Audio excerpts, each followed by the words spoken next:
Esto es una inmersión a lo más salvaje que queda en el planeta, Baja California Sur, donde la vida aún se atreve a ser libre y el mar todavía manda. El Golfo de California no siempre estuvo aquí. Antes fue tierra firme, unida al continente. Era un bloque rocoso incrustado en el costado de México.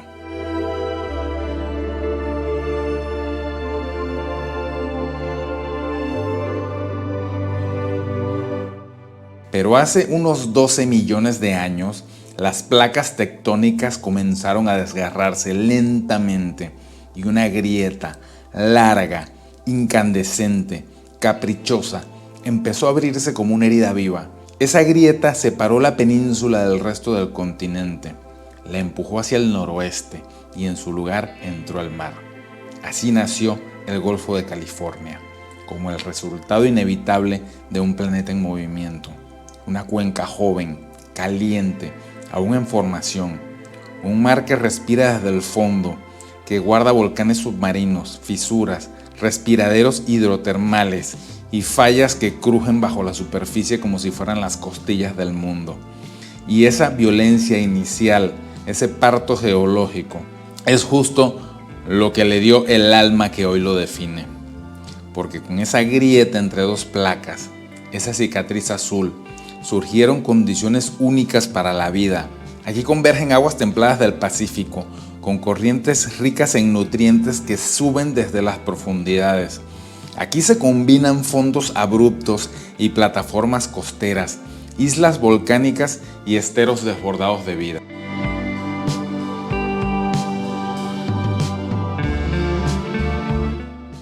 Aquí el desierto se asoma al mar sin pedir permiso y el mar entra a la tierra como un amante antiguo.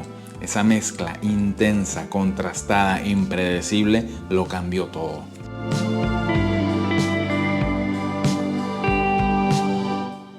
El Golfo de California es uno de los ecosistemas marinos más ricos del planeta.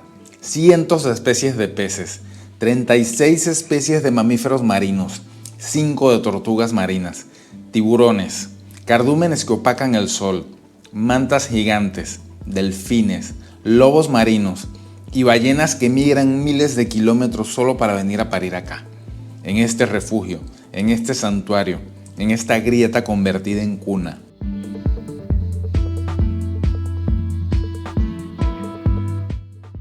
Por eso lo llaman el acuario del mundo.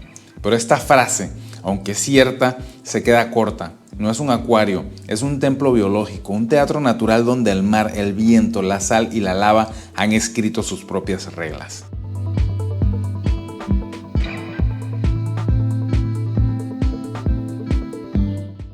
La costa del lado del Golfo es abrupta, salvaje, cortada a cuchillo por las montañas. El mar profundo empieza a pocos metros de la orilla.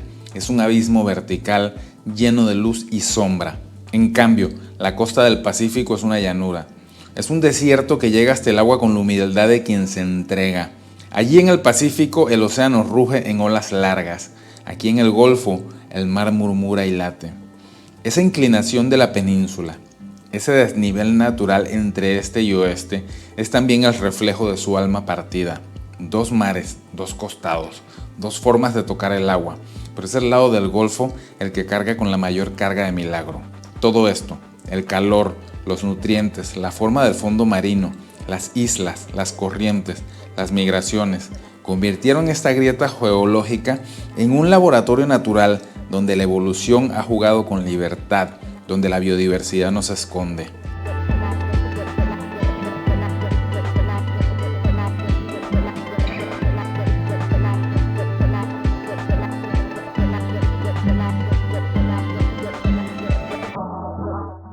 El Golfo de California no solo es bello, es ferozmente vivo, una explosión biológica que no cabe en etiquetas. Muchos lo llaman el acuario del mundo, pero si hay otra metáfora que le quedaría mejor, más salvaje, más cierta, sería el Serengeti submarino. Así como en aquellas llanuras africanas donde millones de herbívoros migran entre depredadores y manadas, aquí también hay un ciclo que no se detiene. Y todo comienza con algo tan pequeño, tan invisible que casi nadie lo nota. el plancton. Cuando las corrientes frías del Pacífico chocan con las condiciones particulares del Golfo, sus cañones submarinos, su forma cerrada, su dinámica costera, se genera un fenómeno vital. Fitoplancton, zooplancton, vida microscópica que brilla como estrellas en miniatura. Ellos son los verdaderos arquitectos de este Edén acuático. Su existencia efímera es la base de todo, porque donde hay plancton hay sardinas, millones de ellas. Las sardinas se alimentan del plancton y luego sobre ellas se construye el resto de la pirámide. Llegan los jureles, los dorados, los pargos, después los cazadores verdaderos, los marlins, los tiburones, las orcas. Y en el cielo, esperando su turno, los pelícanos, las tijeretas, cada quien en su rol, cada quien en su danza. Pero el plancton no solo alimenta a los carnívoros por medio de las sardinas, también es un banquete directo para los colosos filtradores que habitan este mar, como las mantas gigantes que vuelan bajo el agua como criaturas de otro mundo, las móbulas que se agrupan por miles y saltan celebrando su propia existencia, y por supuesto las reinas del mar, las ballenas, la jorobada, la gris, la de aleta.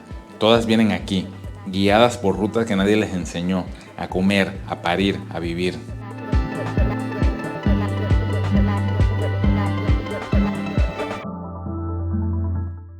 Porque este lugar, esta grieta caliente en la Tierra, es uno de los pocos puntos en el planeta donde la cadena de vida es tan clara, tan intensa y tan continua. No hay tiempos muertos, no hay tregua. El Golfo de California hierve de alimento, y eso hace que cada especie, desde un nudibranquio hasta un cachalote, tenga su lugar. El Golfo no es solo un mar entre dos tierras, es un archipiélago disperso. Muchas de estas islas son territorio virgen, otras son refugios familiares, algunas parecen deshabitadas, pero están llenas de historias. Hoy vamos a recorrer unas de las más emblemáticas de Baja California Sur. Empezamos por la joya más conocida, Espíritu Santo. Esta isla no necesita introducción. A solo 25 kilómetros de La Paz, es un santuario de piedra volcánica y agua turquesa. Su geología es explosiva, esculpida en lava, con acantilados que caen al mar como cuchillos, pero también es un templo de vida y es una de las colonias más accesibles de lobos marinos en el mundo, la de los islotes. Espíritu Santo es una escuela natural.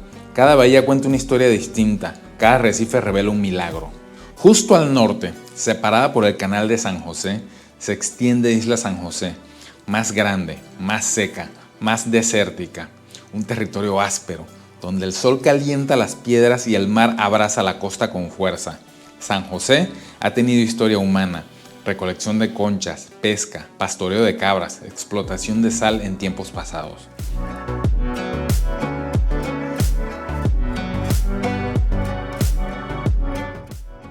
Más al norte, se alza la pequeña isla San Diego, austera, árida, minimalista, como una duna olvidada por el tiempo.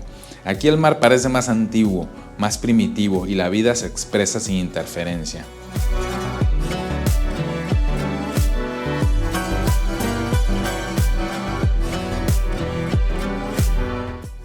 Y entre todas estas piedras solitarias aparece el Pardito, una isla tan pequeña que podría parecer insignificante, si no fuera por su historia. En el Pardito vive desde hace más de un siglo una sola familia dedicada a la pesca con una dignidad que bordea la épica. Rodeados de agua por todos lados, sin agua dulce, sin árboles, sin sombra, han levantado su hogar sobre la roca. El Pardito es tal vez la más humana de todas las islas del Golfo.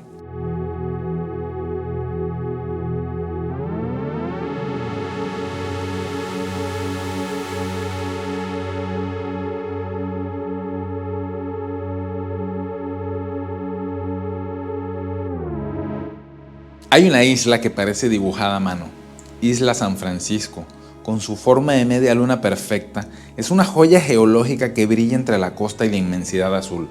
Su playa curva, de arena blanca y aguas turquesas, contrasta con los cerros rojizos que la coronan, revelando el encuentro entre el desierto y el océano en su forma más pura. Desde su cima se puede ver todo el esplendor del Golfo, un anfiteatro natural de vida salvaje que cambia con la marea y el viento. Es un sitio que no necesita palabras.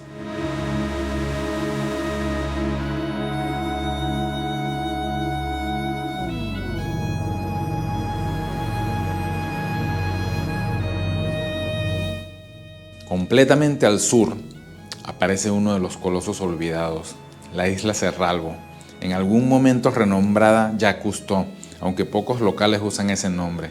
Cerralbo es una isla alargada, montañosa, envuelta por acantilados y corrientes. Es la puerta al Golfo, el centinela marino que separa el océano abierto de la costa de la península. Desde la ventana y el sargento se la ve alzarse como una promesa azul. Desde el mar es otra cosa. Paredes verticales bajo el agua, cañones profundos, arrecifes que rugen de vida.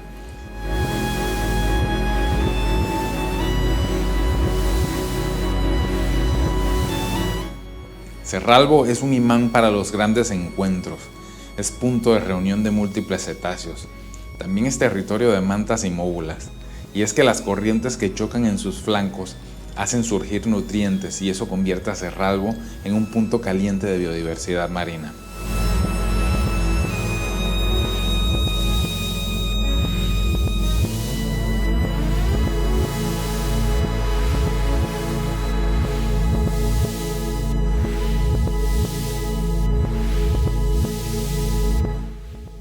Todas estas islas son más que accidentes geográficos, son los pilares sumergidos de una civilización biológica. Cada una aloja especies que no existen en ningún otro rincón del mundo. Cada una es un laboratorio de evolución. Cada una guarda secretos de piedra, sal y viento. El Golfo de California es una constelación de islas, cada una con su historia, su respiración, su alma. Y todas juntas, tejidas por la vida, forman uno de los sistemas marinos más poderosos y bellos del planeta.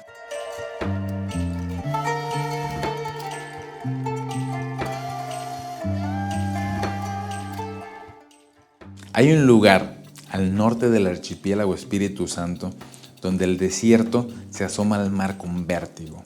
Un puñado de rocas se eleva sobre las aguas del Golfo de California como si fueran los restos sumergidos de un templo antiguo. Se le conoce como los islotes, y aunque a simple vista parecen solo peñascos castigados por el viento y el salitre, lo que ocurre allí es un milagro biológico de precisión y belleza. Los islotes son, sin exagerar, uno de los mejores lugares del mundo para observar lobos marinos en estado salvaje, no en jaulas, no en espectáculos, no como una atracción domada, sino como lo que son, criaturas intensas, ágiles, ruidosas y profundamente inteligentes, habitando este filo exacto entre la tierra y el mar. Aquí vive una de las colonias más saludables de lobo marino de California. Es una especie nativa del Pacífico nororiental que históricamente se distribuye desde Alaska hasta las Galápagos. Es imposible salir de este lugar sin sentir que algo profundo se movió en nosotros, porque encontrarte cara a cara con un animal tan libre, tan potente y tan juguetón y en su ambiente natural te recuerda por qué el mar merece respeto y por qué algunos lugares del mundo no deben tocarse, sino celebrarse desde la distancia justa entre el asombro y la gratitud.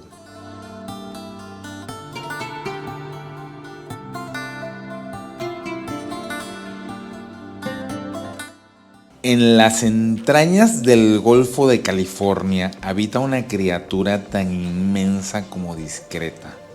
No salta como la jorobada, no se acerca a las embarcaciones como la gris, pero está ahí, silenciosa, poderosa, residente.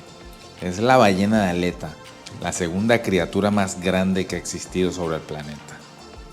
Y lo más extraordinario no es su tamaño, aunque pueda alcanzar hasta 25 metros y pesar 80 toneladas, sino su decisión de quedarse acá.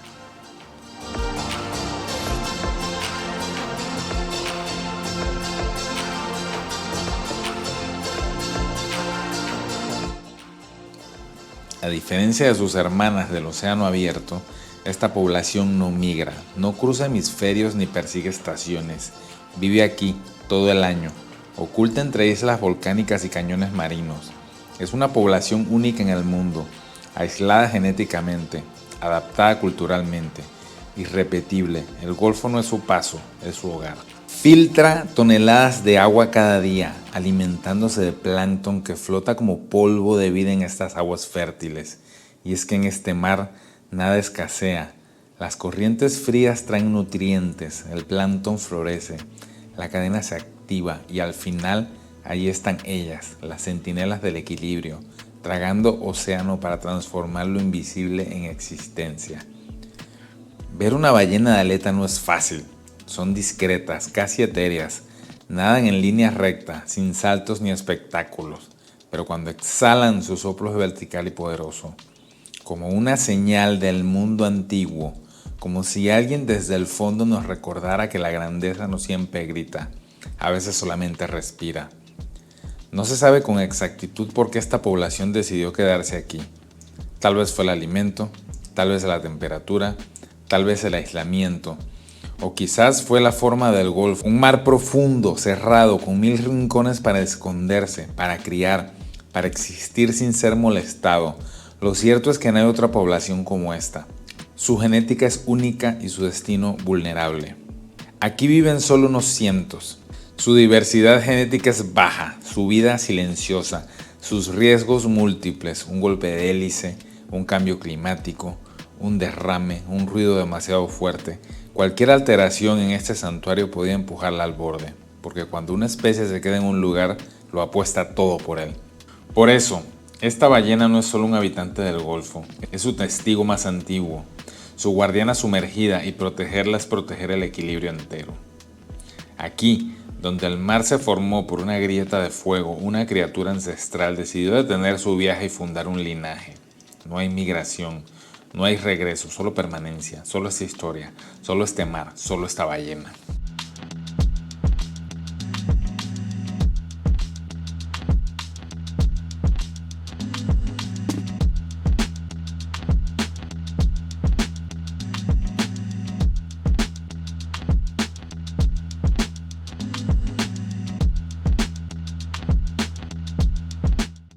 Hay días en los que el mar se sacude como si respirara más rápido, un murmullo que atraviesa la superficie y de pronto, sin aviso, una explosión de alas levanta del agua. Miles de móbulas rompen el horizonte con sus saltos sincronizados, como si el océano no pudiera contener tanta vida. No es un show, no es un milagro, es simplemente el Golfo de California siendo el mismo. Las móbulas, conocidas localmente como tortillas, y a veces llamadas mantas diablo por su silueta, son parte de la familia de las rayas. Se parecen a las mantas gigantes, pero son mucho más pequeñas, más rápidas y más sociales. Alcanzan hasta 1,5 metros de envergadura y se mueven en cardúmenes que pueden superar los 10.000 individuos. Sí, así como te lo digo, 10.000 criaturas volando bajo el agua, al mismo ritmo. Cada año, entre la primavera y el verano, el Golfo se convierte en el único escenario del mundo donde este fenómeno puede observarse a esta escala. Su comportamiento es tan espectacular como misterioso. Saltan una y otra vez. Algunas giran sobre sí mismas en el aire, otras caen de espalda, otras de barriga. El sonido de sus cuerpos al golpear al agua se escucha como una ráfaga de aplausos sobre el mar. ¿Por qué lo hacen? Los científicos aún lo debaten.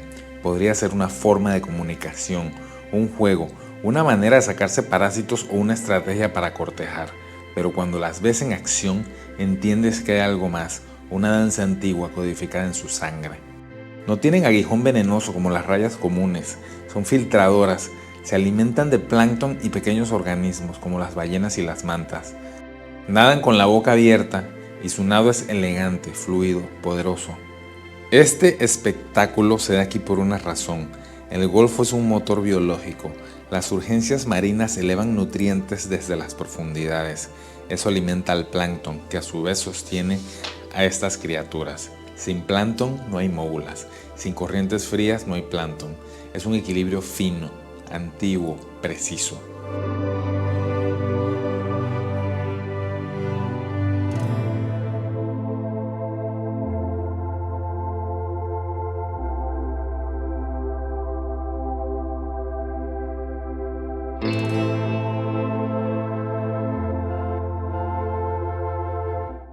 Algo colosal se mueve bajo la superficie, no hace ruido, no deja espuma, es solo una silueta inmensa, moteada, que avanza con la lentitud de quien no necesita apresurarse jamás.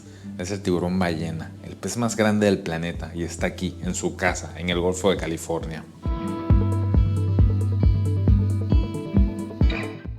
Cada invierno llegan estos gigantes filtradores. A pesar de su tamaño, que puede medir más de 12 metros y pesar hasta 20 toneladas, no representan peligro alguno. Son gentiles, místicos, viajeros del plancton, una suerte de pastores del océano. El tiburón ballena no es una ballena, ni es un depredador en el sentido clásico. Es cartilaginoso como los tiburones, pero con un alma más parecida a la de una manta. Se alimenta filtrando plancton, huevecillos, larvas, pequeños peces. Nada con la boca abierta como si sorbiera el mar. Lo hace en aguas calmas y cálidas del Golfo, porque aquí se produce lo que en pocas regiones del mundo se ofrece: una sopa viva de nutrientes elevada por sus urgencias, alimentada por el sol y concentrada por la forma cerrada del Golfo.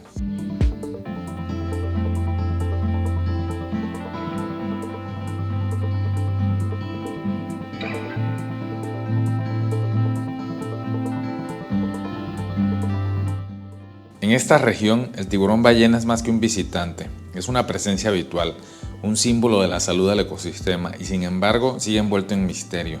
¿De dónde viene exactamente? ¿A dónde va cuando desaparece? ¿Por qué algunos se quedan semanas y otros solo días? ¿Dónde nacen? ¿Dónde paren las hembras? Son preguntas aún sin respuesta. Pero lo que sí se sabe es que esta población del Golfo parece estar formada principalmente por juveniles, especialmente en la Bahía de La Paz, donde los tiburones ballena nadan lentamente entre bancos de arena, en aguas tan poco profundas que su aleta dorsal parece firmar la superficie. Aquí crecen, se alimentan y durante algunas semanas se dejan ver por ojos humanos privilegiados.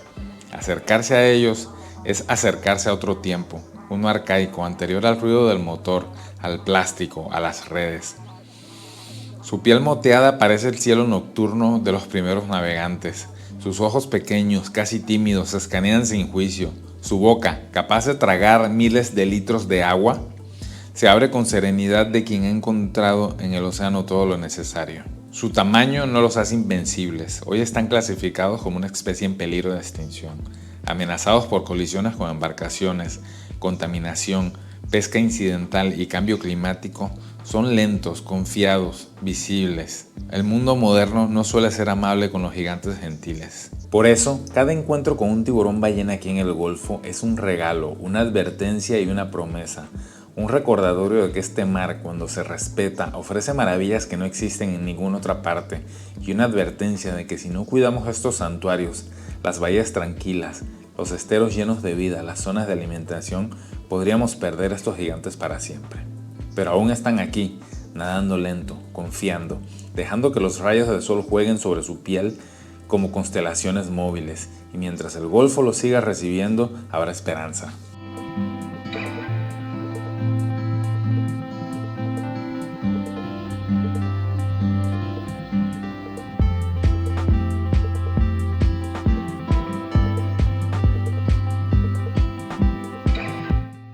Frente a la isla Cerralbo, esa lengua montañosa que se estira como un espinazo hacia el sur, hay un punto en el mapa, una roca, apenas un islote blanqueado por el guano, golpeado por la sal. La Reina le llaman, un nombre sencillo, pero bajo la superficie el nombre cobra todo su peso.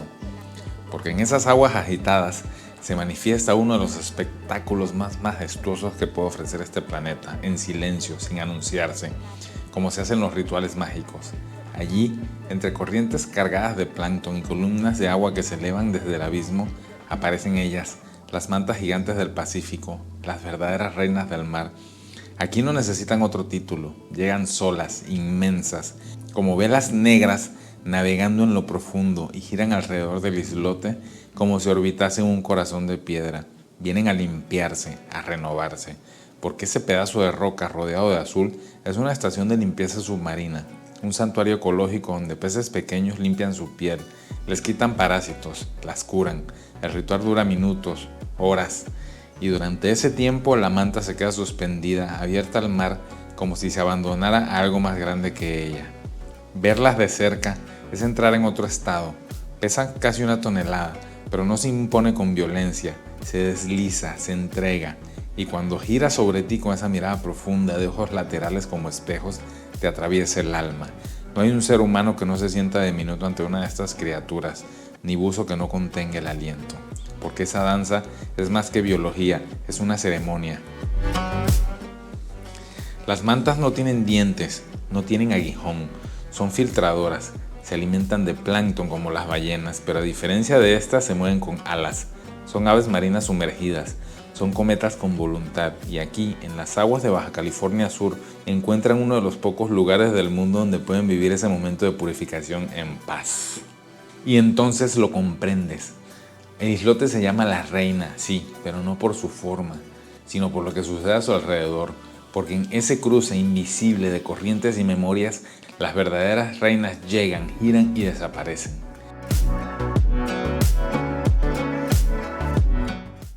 Al sur de la península, donde ya empieza a terminar si las sierras se van desmoronando en el mar, hay un sitio donde el océano decidió resistir, Cabo Pulmo.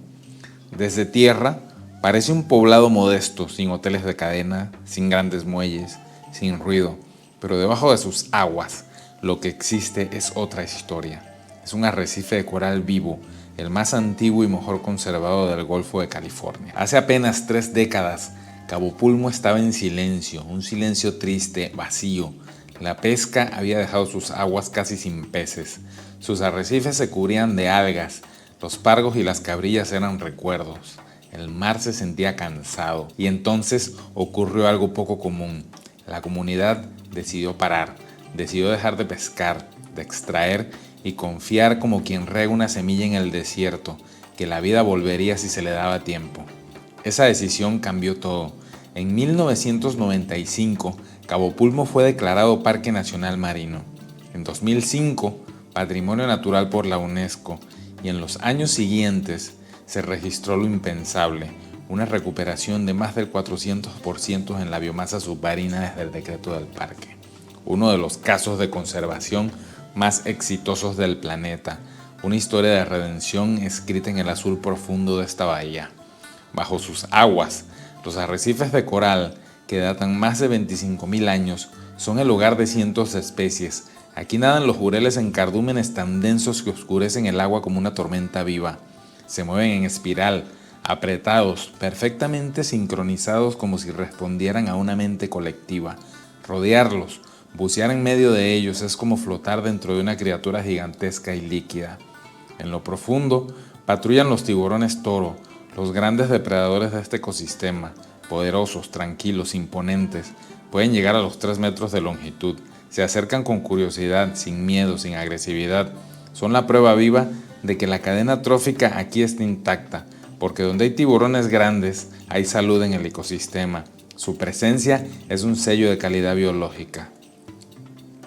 Entre corales y cañones submarinos también habitan los grandes peces de roca, garropas monumentales, cabrillas de colores cobrizos y pargos de mandíbulas fuertes. Son peces viejos, longevos. Algunos tienen décadas viviendo en el mismo arrecife. Los podrías reconocer si buceas aquí continuamente. No huyen del buzo, lo miran, lo reconocen y siguen ahí, porque aquí no se pesca, aquí se protege, no te relacionan con peligro. Y eso se nota.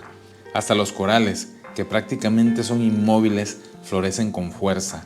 Cabo Pulmo es el único arrecife coralino significativo en el lado este del Pacífico Norte, un enclave aislado, fuera de su zona típica, que ha resistido por milagro y voluntad. En pocos lugares del mundo puedes caminar por la playa, meter la cara en el agua y ver tiburones, pero en Cabo Pulmo ocurre. Juveniles de tiburón toro y tiburón puntas negras patrullan tranquilamente la costa, nadando a escasos metros de la orilla, como si supieran que aquí están a salvo. No huyen, no atacan, solo existen como deben existir, libres. Este es un fenómeno posible gracias a décadas de conservación y respeto absoluto que la comunidad ha construido en torno a su arrecife. Ver tiburones en la orilla no es un peligro, es una señal de salud.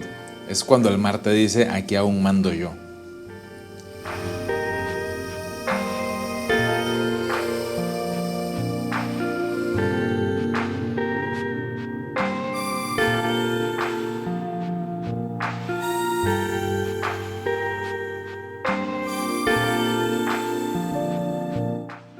Bajo la superficie tranquila del Golfo de California, entre arrecifes, islas y corrientes, hay formas metálicas que la historia olvidó en la superficie, pero que el mar adoptó como suyas. Son barcos hundidos, pero también son ecosistemas artificiales, templos de acero donde la vida encontró abrigo en el despojo. No son ruinas, son santuarios. Y aquí, en las aguas de Baja California Sur, algunos de ellos se han convertido en verdaderos puntos de referencia del mundo submarino.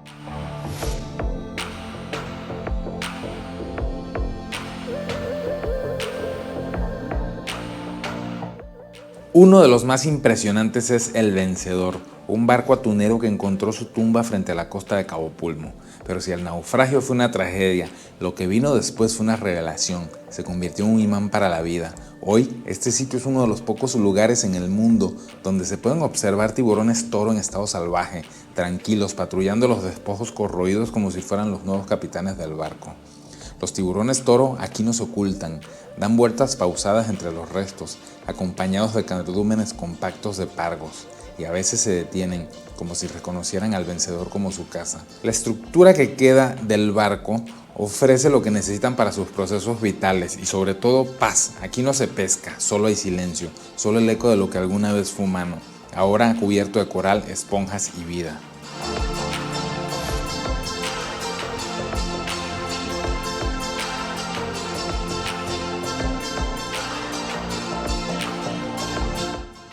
Más cercano a La Paz, en el canal de San Lorenzo, descansa el ferry Salvatierra, una mole metálica que se hundió en 1976 después de chocar contra un bajo. Este coloso yace en el fondo, cubierto de vida. Sus bodegas abiertas son refugios para múltiples especies. Las estructuras permiten que la corriente fluya sin violencia y que los buzos puedan explorarlo como una catedral sumergida.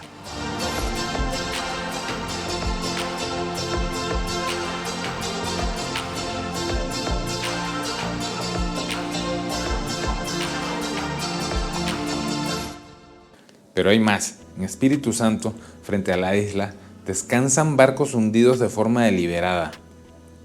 El Fan Minh, el C-59 y el Lapa 03. Todos estos barcos tienen algo en común. No naufragaron por accidente, sino por esperanza. El Fan Minh fue una embarcación china incautada en 1995 por tráfico ilegal de inmigrantes. Después de años bajo custodia, fue limpiada y hundida con fines ecológicos y turísticos. El mar la aceptó. Rápidamente, los corales se aferraron al casco, las algas tapizaron sus bordes y la fauna la colonizó con entusiasmo. Lo más sorprendente es que hoy el Fan Minh es uno de los principales refugios para tortugas en la región. Las tortugas llegan, descansan sobre sus cubiertas, se refugian en sus recovecos y duermen como si lo hubieran hecho allí toda la vida, convirtiéndolo en uno de los sitios más importantes para ver estos animales en la zona.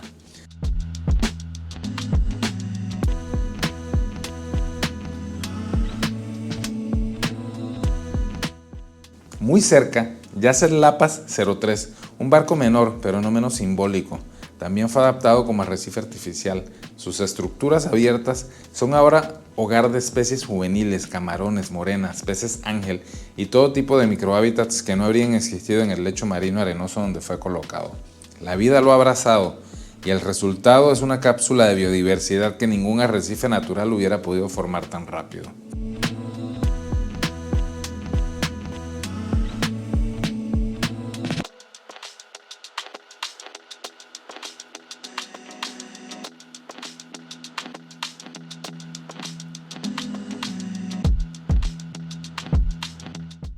Por último, el C-59, un antiguo dragaminas de la Segunda Guerra Mundial que terminó su historia sirviendo a la Armada de México y finalmente a armar.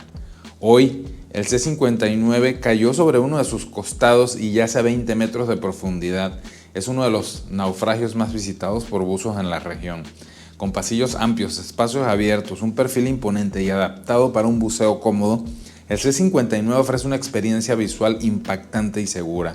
Es un recordatorio silencioso de que incluso lo construido para la guerra puede renacer como un refugio de vida cuando se hunde en el lugar correcto.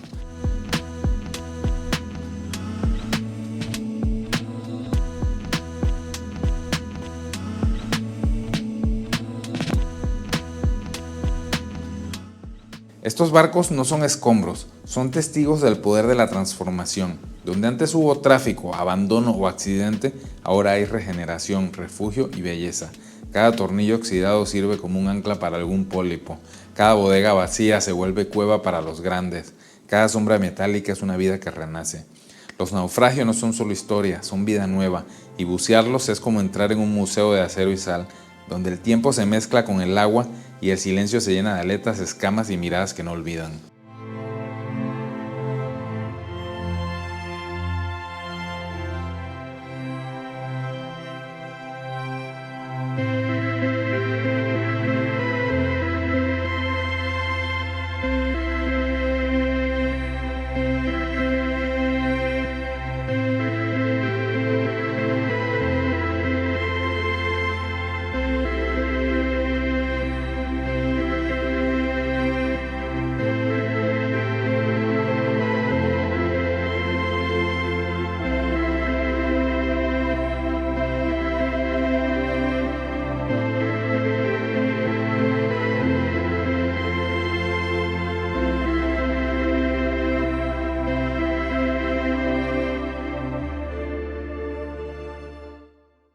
A este cuerpo de agua hay quienes lo llaman Golfo de California, otros lo llaman Mar de Cortés y algunos pocos rescatan el antiguo y olvidado nombre de Mar Bermejo.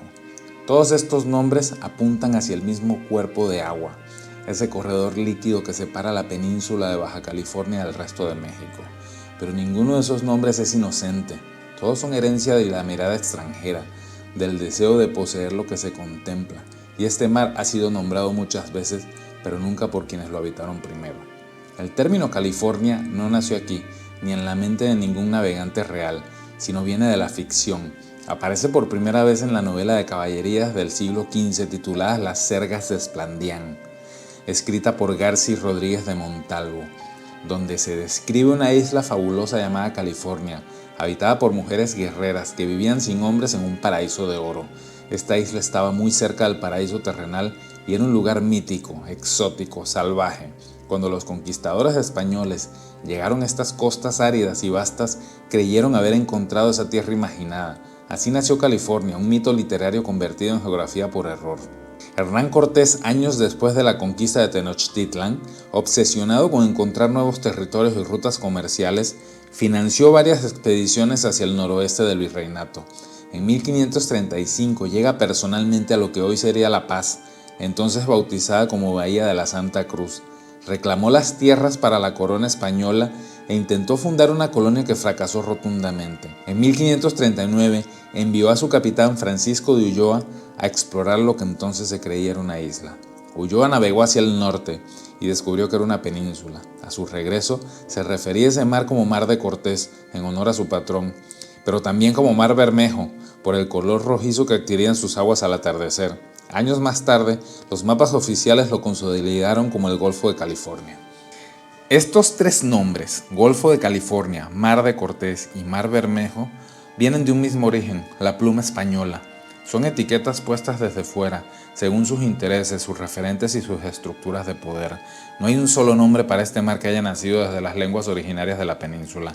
No porque no existiera una relación entre los pueblos y el mar, al contrario, su vida dependía de él, sino porque la manera en que los pueblos originarios entendían el mar era radicalmente distinta a la visión europea. Los guaycuras, cochimíes y pericúes eran pueblos nómadas y seminómadas del desierto. No dejaron grandes códices ni escritura. Sus culturas eran orales, flexibles, profundamente integradas al entorno natural. No separaban el mar de la tierra ni lo concebían como una entidad única con nombre propio. Nombraban lugares específicos, una isla, una playa, un árbol, un tipo de animal. El mar no era un concepto, era una presencia, era una entidad y por lo tanto no necesitaba ser nombrado desde la categoría geográfica. Lo que para el europeo era territorio, para ellos era su entorno. Lo que para el conquistador era posesión, para ellos era un lugar con el que estaban relacionados. Y si me lo preguntas a mí, con todo lo que sé, con todo lo que he visto y todo lo que he leído de este lugar, yo me quedo con Mar Bermejo. Es el menos contaminado por la gloria o el poder, porque es descriptivo, natural, evocador, porque no pretende dominio sino admiración, porque no impone, sino que observa, porque no nació en el escritorio ni la ambición de un imperio, sino en la contemplación del mar al atardecer, cuando el cielo sangra sobre el agua y el mundo se tiñe de cobre. Este mar que se vuelve rojo al morir el día, como lo vieron ellos, como lo he visto yo, como lo seguirían viendo muchos más.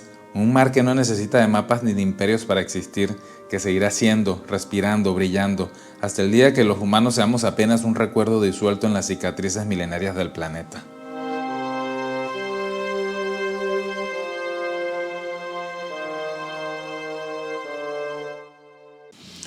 El mal llamado Pacífico.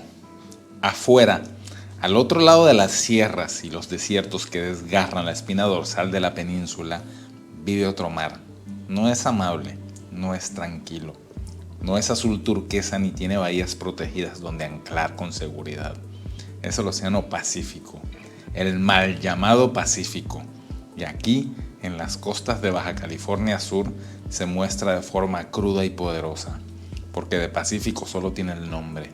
Fue Fernando de Magallanes quien le dio ese título engañoso, luego de cruzarlo en 1521, durante una travesía que por suerte no le mostró tempestades. Pero el navegante portugués no conocía estas costas, no había visto la furia con la que el oleaje revienta contra los acantilados, ni el estruendo de las resacas, ni las mareas salvajes que han tallado a la fuerza estas playas de arena negra, cantiles y riscos del litoral. Aquí el mar no te susurra, te ruge. Y sin embargo, esta costa es uno de los escenarios marinos más prodigiosos del planeta. Donde el Golfo de California ofrece resguardo, el Pacífico entrega movimiento. Donde el Golfo abriga, el Pacífico despierta.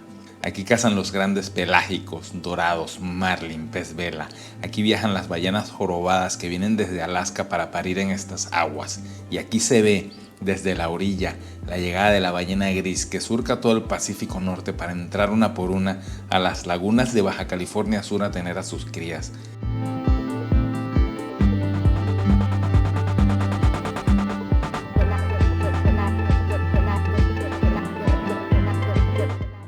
Las aves marinas aprovechan los vientos y se lanzan desde los cielos en picada para pescar sardinas que se agitan justo donde el Pacífico se quiebra en espuma.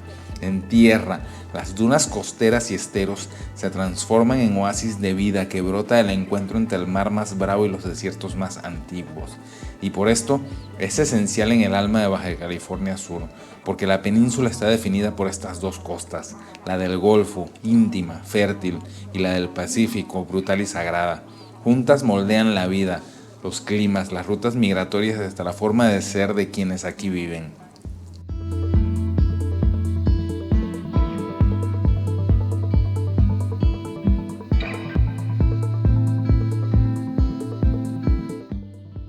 Así que no es pacífico, es inmenso, es bravo, es vital, es otra forma de decir la verdad. Y mientras sus olas sigan rompiendo con furia sobre estas playas, habrá historias que contar, vidas que cruzan su ruta y sueños que lo sigan navegando. Allá, donde Baja California Sur se encuentra con el Océano Pacífico, no hay muelles, no hay faros, no hay caminos trazados. Solo hay una línea que separa dos mundos salvajes, el desierto y el mar, y esa línea no es recta ni dócil. Es una cicatriz viva de arena, viento y sal, una frontera indomable donde el tiempo camina descalzo.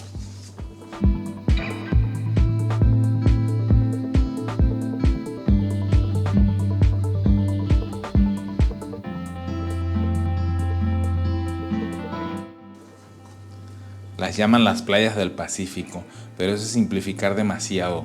Son mucho más que eso. Son franjas interminables de arena dorada, negra o roja, donde el sol cae sin tregua y las olas revientan con la furia de algo ancestral. Son playas que no se acaban, que se pierden en el horizonte como una promesa rota, donde puedes caminar durante horas sin ver una sola construcción humana, infinitas, abiertas, brutales, preciosas. Aquí no hay sombrillas, no hay resorts, no hay salvavidas. Solo hay un rugido constante del océano y el susurro de un viento arrastrando partículas de polvo desde el corazón seco de la península. A un lado, el mar indómito, al otro, un desierto inmenso. Y es en este vasto Pacífico donde ocurre cada año un fenómeno de precisión y brutal belleza. La corrida de sardinas mexicana no es solo una migración, es un cataclismo de vida, una explosión de energía que arrastra contigo todo el ecosistema. Millones de sardinas, compactas, veloces, de reflejos metálicos, se desplazan en cardúmenes apretados que se retuercen y se pliegan como una sola criatura líquida.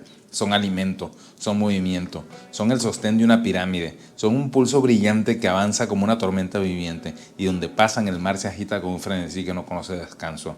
Desde las profundidades emergen los marlins, fluyen como lanzas oscuras, esbeltos, mortales. Sus cuerpos azul eléctrico cortan el agua como cuchillas y su pico largo afilado como una daga marina se convierte en una herramienta quirúrgica. Aturden, parten, dispersan. Los marlin no cazan por instinto ciego, cazan con arte, con precisión, rodean, persiguen, esperan el momento exacto y atacan. Los dorados, con su cuerpo iridiscente y colores que parecen pintados por un dios borracho de luz, llegan por cientos, revolotean como fuegos artificiales bajo el agua, son oportunistas, veloces, estratégicos. Cuando el cardumen se desarma por el ataque del marlin, ellos entran y devoran sin tregua. Es una danza del caos. Y si no fuera suficiente, desde abajo y desde la costa llegan los lobos marinos. Estos gladiadores y juguetones del Pacífico se lanzan en picada, giran como balas entre burbujas, empujan al cardumen hacia la superficie, cooperan entre ellos como una manada de lobos, sí, pero marinos y despiadadamente eficaces. Y a veces se los ve trabajar junto a marlins y aves, sin reglas, sin pactos, sin palabras, pero todos obedeciendo una misma urgencia: alimentarse mientras el festín dure. En ese tiempo, el Pacífico se convierte en un teatro de supervivencia, un campo de batalla donde la belleza y la violencia coexisten en perfecta armonía. El agua se tiñe de plata, espuma y sangre. Luego, como si nunca hubiera ocurrido, el mar vuelve a calmarse, las olas siguen rompiendo. El cardumen sigue su curso y los depredadores siguen a la espera. Aquí no ha pasado nada.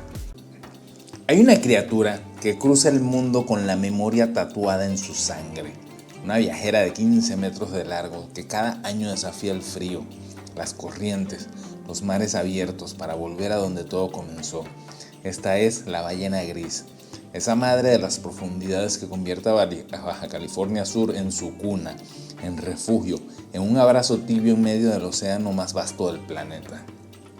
Su viaje es uno de los más largos del reino animal, desde el Ártico hasta las lagunas del Pacífico mexicano. Vienen desde las frías aguas del mar de Bering, cruzando sin parar las costas de Canadá, Oregón, California. No vienen por alimento, vienen por descanso, vienen por la vida, vienen a parir. Y lo hacen aquí, en las lagunas costeras del Pacífico, lugares sagrados que durante siglos han sido maternidades marinas.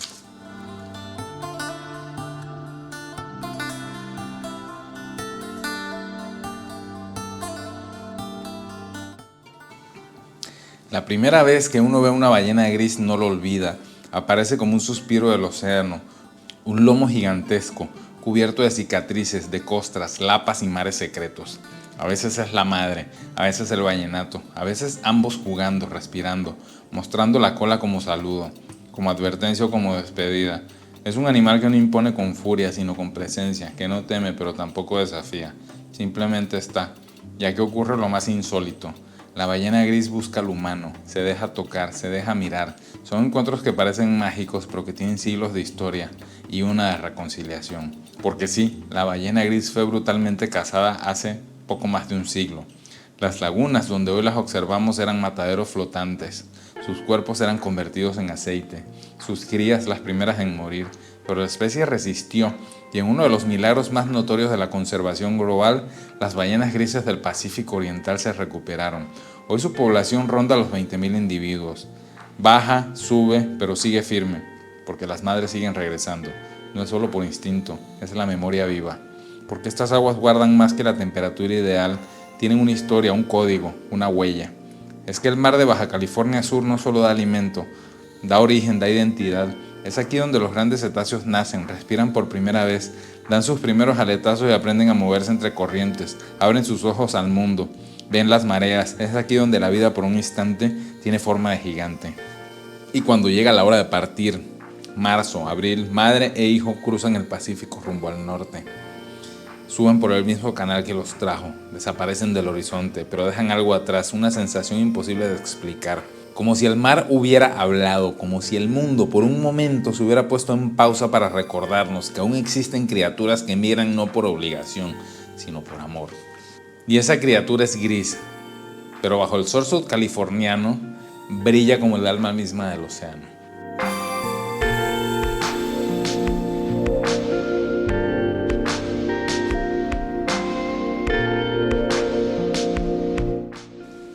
Si hay un viajero que vive entre ambos rostros de la península, es ella, la ballena jorobada, el gigante acrobático de los océanos. Su silueta oscura, esbelta, poderosa, inconfundible se desplaza cada invierno entre los extremos del continente, uniendo Alaska con México, el Ártico con el Trópico, el Pacífico con el Golfo.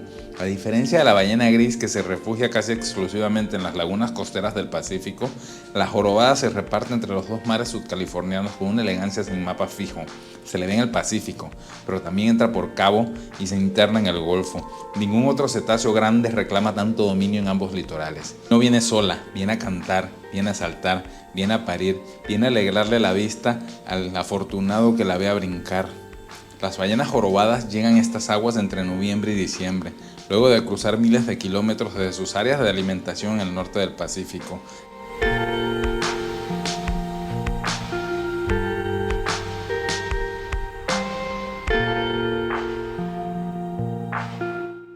Los machos entonan canciones profundas que pueden durar hasta 20 minutos y repetirse por horas. Nadie sabe con certeza por qué lo hacen.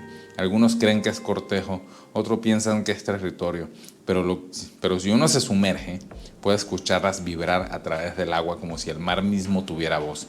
Y entonces ocurre los saltos, el sello de la ballena jorobada. Esta se eleva con toda su masa, todo su ser animal, hasta 40 toneladas suspendidas por un instante que parece eterno, y cae con un estruendo que sacude la superficie como un latido, y esto pareciera que se paralizara en el tiempo. Lo hace una vez, lo hace dos, lo hace tres, como si celebrara su libertad, como si danzara con el horizonte, como si simplemente sería la celebración de la alegría de vivir. Son saltos que para quien los presencian dejan una marca invisible en la memoria. En este golfo, en el Golfo de California, las ballenas prefieren los canales profundos entre islas. A menudo son hembras con crías. Se deslizan suavemente por las aguas cálidas, enseñando al ballenato a respirar, a flotar, a moverse, a vivir. En el Pacífico, en cambio, es un espectáculo más violento, más crudo, más abierto. Allí el mar ruge y las olas acompañan los saltos como tambores. Es donde las hembras gestantes buscan compañías y donde las competencias entre machos son más intensas. Se persiguen, se enfrentan, se rozan. El océano se convierte en el escenario de una épica líquida. Y en ambos mares, el ser humano ha aprendido, por fin, a observar sin invadir, a escuchar sin interrumpir. Porque eso es la jorobada, es el puente entre dos mundos, el hilo que cose esta costa árida de Baja California Sur con el pulso del océano. Un embajador entre mares, una madre nómada, un canto antiguo, y mientras sigan viniendo, saltando, pariendo, cantando, sabemos que aún queda algo sagrado en estas aguas, algo que ni el ruido de las ciudades ni las hélices de los barcos han logrado apagar.